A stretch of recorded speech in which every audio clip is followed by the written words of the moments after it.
सो बच्चों, आज हम एक नए टॉपिक इवन नए चैप्टर के साथ आए हैं। तो चैप्टर आपको दिखाई दे रहा होगा, हमने लिखा हुआ है करंट इलेक्ट्रिसिटी। अब जो करंट इलेक्ट्रिसिटी है ना, उसको पढ़ने के लिए सबसे पहले हमें बिल्कुल नॉर्मल, दैट मीन्स हमें बिल्कुल स्टार्टिंग में जाना होगा, शुरुआत में जहाँ से ये स्टार्ट होती है। और ये कहाँ से स्टार्ट होती है वो देख लेते हैं एक बार। देखो, शुरुआत से स्टार्ट करते हैं। मैटर मतलब everything is known as matter, occupy space and has mass known as matter. Matter किससे मिलके बना होता है? एटम से मिलके बना होता है। And we know that atom किससे मिलके बना होता है? इलेक्ट्रॉन, प्रोटॉन और न्यूट्रॉन से मिलके बना होता है। इतना हम लोगों को अभी तक मालूम है। इलेक्ट्रॉन आउटोमोस्ट शेल्स में, मतलब जो शेल्स हैं हमारे पास के, एल, एम, इनमें रहते हैं। प्रोटॉन और न्यूट्रॉन हमारे न्यूक्लियस में होते हैं। We know that. अब इस फिगर को, इस शेप को, इस एटम को देख के बताओ ये एटम किसका होना चाहिए। सोचो, के शेल में 2 इलेक्ट्रॉन, इसमें आ जाएंगे 8, बाहर आ जाएंगे 1, तो 2 + 8 + 1 11। इसका मतलब ये हुआ सोडियम का एटम की स्ट्रक्चर। सोडियम में नंबर ऑफ इलेक्ट्रॉन्स 11 और प्रोटॉन भी 11।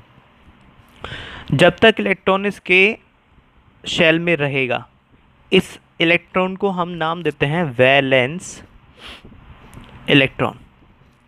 और जब यही इलेक्ट्रॉन बाहर से, रूम टेम्परेचर से या रूम से या कहीं बाहर से हीट लेगा और रिमूव हो जाएगा, छोड़ देगा अपनी शेल को, तो उसको हम नाम देंगे बेटा फ्री इलेक्ट्रॉन। इलेक्ट्रॉन फ्री क्यों हुआ होगा?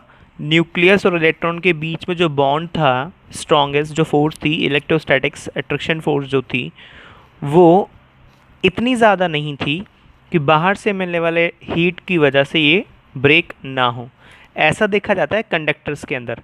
इंसुलेटर में इलेक्ट्रॉन्स फ्री नहीं होते, इसलिए कंडक्टिविटी इंसुलेटर के अंदर नहीं देखी जाती। अब आगे आते हैं। जब ये इलेक्ट्रॉन फ्री हो जाता है तो क्या करते हैं? मान लीजिए आपके पास ये छोटा सा एक सब्सटेंस है, ये टुकड़ा है, सपोज इट, मान लीजिए ये आयरन का टुकड़ा है। अब क्योंकि ये सॉलिड है तो इसमें एटम ऐसे टाइटली पैक्ड होंगे। अब टाइटली पैक्ड होंगे तो क्या होगा, हम ये कह देते हैं आपसे कि इसमें जो एटम्स हैं, हर एटम से सपोज दैट हम ये मान के चल रहे हैं कि एक इलेक्ट्रॉन फ्री हो जाता है इसमें से। सपोज दैट एक इलेक्ट्रॉन, या मान लो ये कॉपर का है, इसमें से एक एटम से एक इलेक्ट्रॉन फ्री हो जाता है। जितने एटम उतने इलेक्ट्रॉन फ्री हो जाएंगे। चलिए मान लीजिए इससे एक इलेक्ट्रॉन आया तो वो यहाँ आ जाएगा बीच में, इससे यहाँ पे आ जाएगा, यहाँ पे आ जाएगा, मतलब जहाँ भी खाली जगह दिखाई दे रही है। अब उसके अंदर एनर्जी है, वो वाइब्रेट करेंगे, मोशन करेंगे, तो वो लगातार टकराएंगे। तो ये मोशन, हम सिर्फ इलेक्ट्रॉन का मोशन अगर दिखाएं तो इलेक्ट्रॉन का मोशन इस टाइम पे कैसा होगा? रैंडम होगा। कोई ऐसे जा रहा होगा, कोई ऐसे जा रहा होगा, कोई ऐसे जा रहा होगा, कोई ऐसे जा रहा होगा, रैंडम मोशन होगा। अब इस रैंडम मोशन की वजह से यहाँ पे कोई भी इलेक्ट्रिक करंट पास नहीं होता है, क्योंकि करंट पास कराने के लिए ज़रूरी ये है, the electron should be move from one point two another point. यहाँ पर रैंडम डायरेक्शन में मूव कर रहे हैं, ऐसा नहीं होगा। इस टाइम पर जो वेलोसिटी इनके पास होती है उसे कहते हैं थर्मल वेलोसिटी। क्यों कहा गया थर्मल वेलोसिटी? जैसे हमने यहाँ पे देखा, रूम से जो मिलने वाला हीट है या बाहर से सराउंडिंग से जो मिलने वाली हीट है, उस हीट की वजह से इलेक्ट्रॉन फ्री हुआ। तो थर्मल मतलब हीट, हीट की वजह से उसके पास काइनेटिक एनर्जी है, इसलिए हमने इसका नाम क्या दिया? Thermal velocity. जो इसकी एवरेज वैल्यू बताइए वो बताइए 10⁵ मीटर/सेकेंड, इतनी ज़्यादा होती है। लेकिन इस वेलोसिटी का कोई फ़ायदा नहीं है, क्योंकि ये इलेक्ट्रिक करंट को पास नहीं करा सकता, क्योंकि इसमें रैंडम मोशन होता है। अब अगर इनको एक ही डायरेक्शन में फ़्लो कराना है तो एक डायरेक्शन में फ़्लो कैसे कराएं? आपने क्या किया, बाहर से आपने एक पोटेंशियल अप्लाइड कर दिया, लाइक दिस। जब आपने पोटेंशियल अप्लाइड किया तो यहाँ से एक इलेक्ट्रिक फील्ड लगेगा, इलेक्ट्रॉन यहाँ से मूव करना स्टार्ट करेंगे, ठीक है। और क्या होगा, यहाँ पे जो इलेक्ट्रॉन है वो पुश होगा आगे की तरफ, इलेक्ट्रॉन इलेक्ट्रॉन एक दूसरे को रिपेल करेंगे। इससे आगे वाला इलेक्ट्रॉन भी पुश होगा, इससे आगे वाला इलेक्ट्रॉन भी पुश होगा, और यहाँ से फिर इलेक्ट्रॉन ये निकल के कहाँ चले जाएंगे? पॉजिटिव एंड की तरफ चले जाएंगे। अब होगा क्या, जब ये इलेक्ट्रॉन एक डायरेक्शन मूव करना स्टार्ट करें, डैट मीन्स इलेक्ट्रिक फील्ड लगा हुआ है, इलेक्ट्रिक फील्ड लगा हुआ है, उसकी वजह से इस पर एक फोर्स काम कर रही है, एफ। ये हम चैप्टर नंबर 1 में पढ़ के आए हैं, F is equals to Q E. क्यों यहाँ पे क्या है, चार्ज है, तो हम इसको लिख सकते हैं E into E, charge of 1 electron into electric field. इसमें कोई परेशानी किसी को नहीं होगी। अब जो यहाँ पे करंट फ्लो हो रही है वो किसकी वजह से हो रही है, चार्ज के फ्लो होने की वजह से हो रही है। तो हम लिखते हैं I is equals to Q upon T. इसका क्या मतलब है, इसका मतलब है पर सेकेंड किसी कंडक्टर में जितना चार्ज फ्लो हो रहा है, चार्ज क्या होता है, Q is equals to N E होता है। ठीक है, तो बस आप चार्ज फाइंड कीजिए, कितने टाइम में कितना चार्ज फ्लो हो रहा है, वही आपको एक्सप्लेन करता है करंट को।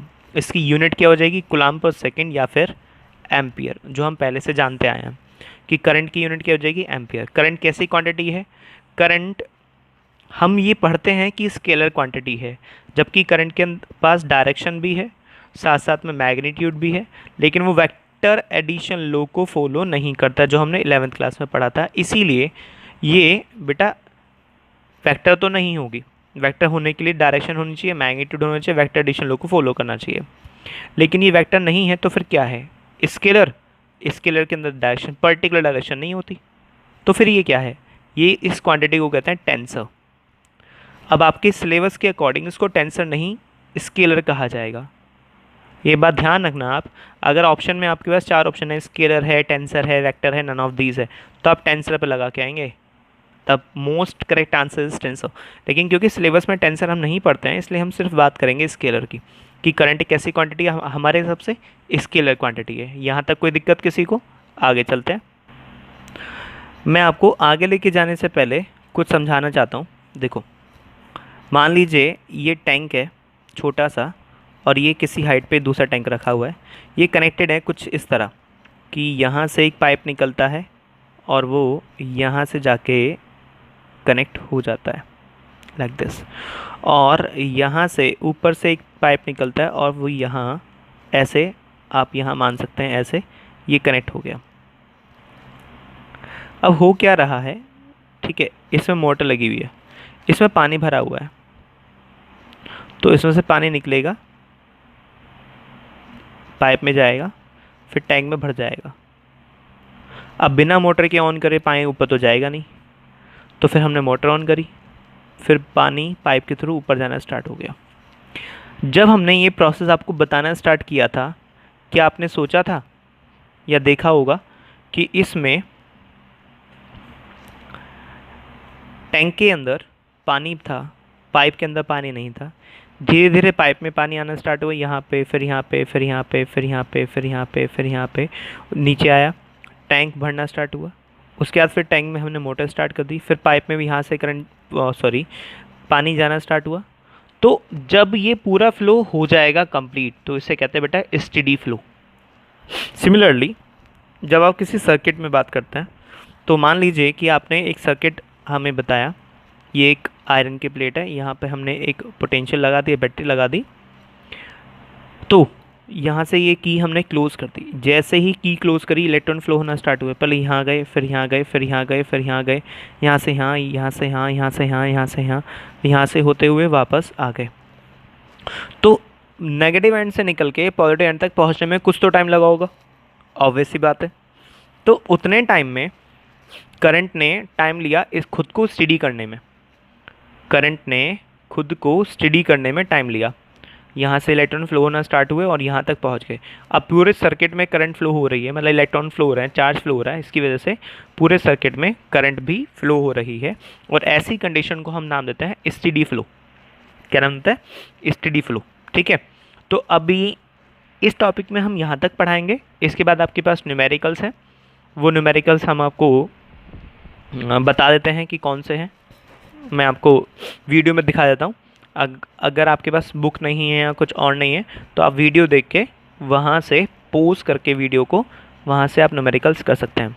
ये फर्स्ट पोर्शन के न्यूमेरिकल आपके यहाँ से स्टार्ट हो जाते हैं।